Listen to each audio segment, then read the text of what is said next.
सुकिंदागढ़ रथयात्रा समय अघटन अनेक महिला आहत। सुकिंदा निर्वाचन मंडली अंतर्गत सुकिंदागढ़ सोमवार संध्या 7 घटिका समय रथयात्रा समय अघटन अनेक महिला आहत होता देखा मिली।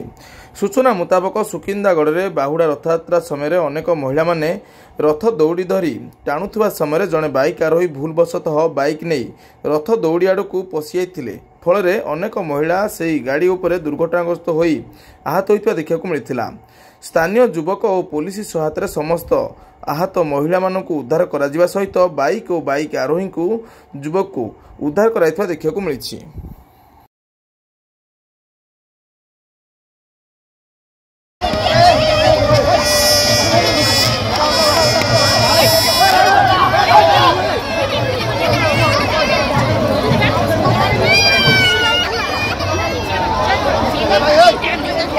देखु रथ टणा हो गाटा केन्द्र पुराऊँ